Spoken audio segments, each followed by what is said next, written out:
my 1978 Volkswagen Bus. I've had it for quite a while now, and I've been slowly but surely sorting out odds and ends that need it. I mean, I wouldn't quite use the word rolling restoration, but we're trying to address things that needed attention. The biggest one that needed attention so far though was the gearbox or transmission. And the problem here was it was working fine, but it was definitely aged. Shifting wasn't as good as it could be. When it was in neutral idling, you could hear a bunch of the bearings rumbling very loudly. And also when I shifted from third to fourth, that synchro was extremely tired. And I realized that I need to do something sooner rather than later. Now I live in the San Diego region, and there's an excellent rebuilder here called Transworks, a guy called Eric, an older gentleman and really an expert in the field. And I thought to myself, well, I want to enjoy this bus as much as possible in the next few years, and also make sure that I don't have any additional problems. So I decided sooner rather than later, let me take it to this guy, because if he decides to retire, then I don't know if there'll be anybody else with the same level of expertise in this region. So anyway, I dropped the engine and the transmission, followed lots of great YouTube videos, decided to do it myself, and sent the transmission off to be rebuilt, and that has now been done, and I must say it looks absolutely magnificent. In fact, let me go and get it. Eric, being the expert that he is, also sent all the parts back that have been replaced inside this transmission. These are all my original worn parts. Here's some of the synchro rings right here that have now all been replaced. So this thing is good to go. However, as you can see, this project turned into a while you're in there style project. And that's where we get to the engine.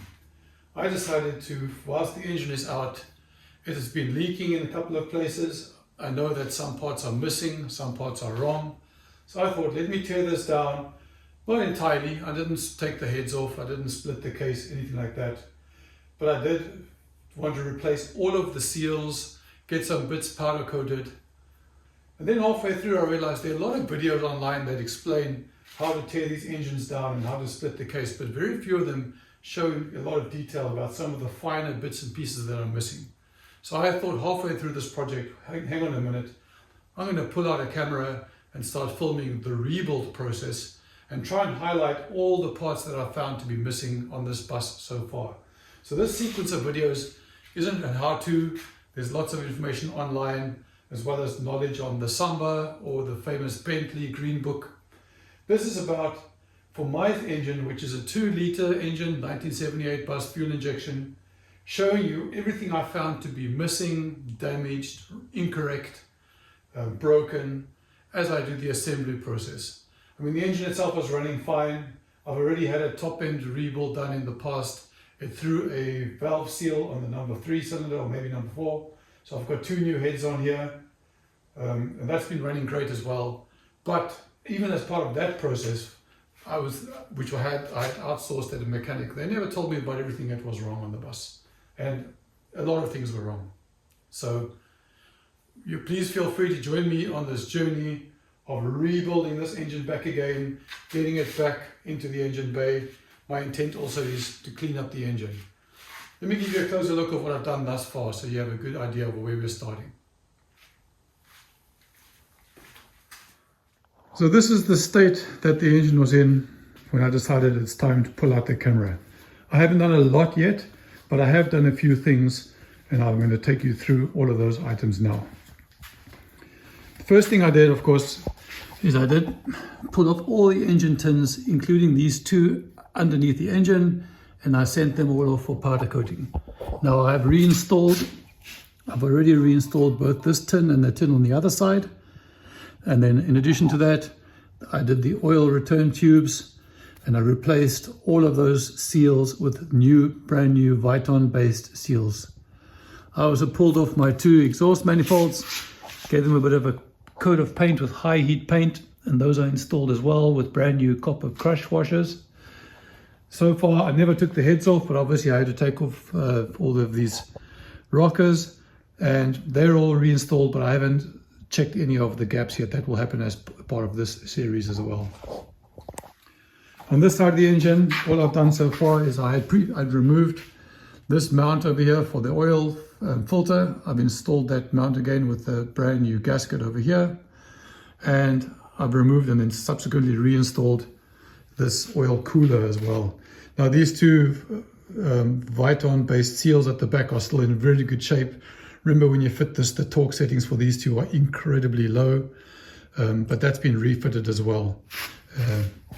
On this side of here, even this bracket, I had sent this off to be powder coated. I've reinstalled that bracket.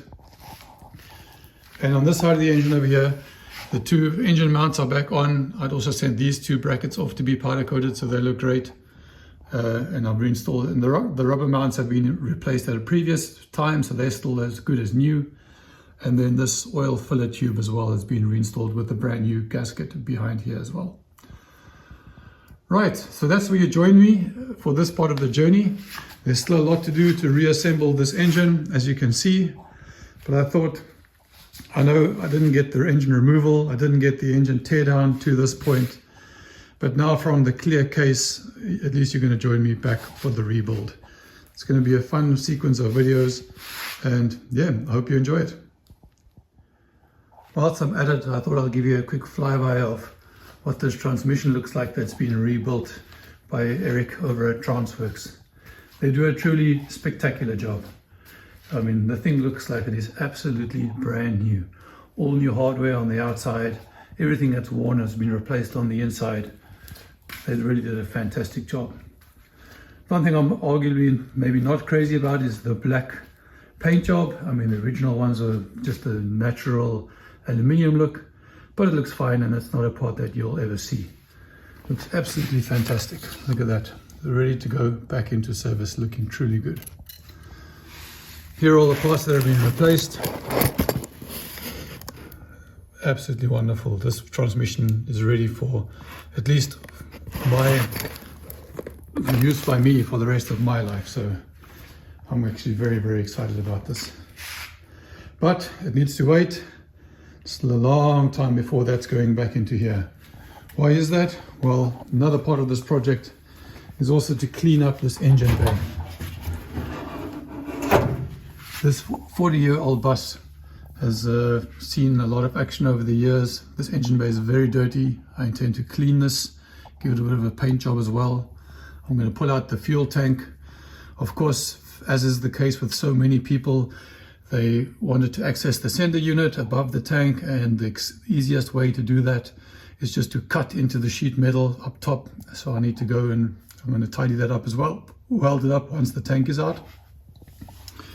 On the right side, I've got the famous battery tray problem, where my battery tray is completely rusted through in a couple of places. The battery can still rest in there, but I intend to cut that out and weld in a replacement tray while I'm at it. So you can see this is a real while you're in there type of job. Doesn't look too terrible in here. This is still the original beautiful sage green color. I have bought some touch-up paint as well. So after cleaning this, I'm going to try and give it a bit of a touch-up. And hopefully at the end of this project, this engine bay will look absolutely fantastic. I do have things like the firewall that's already been removed. That's why, so I'll show you that in later episodes as well. So that's the state of play right now. Everything is, well, I need to remove a few more items here, but this half of the project will wait until the engine is rebuilt. So now I'm going to reassemble the engine first in the first few videos, and then later on we'll turn our attention to the engine bay so I can give this a good clean and a bit of a paint job and take it from there.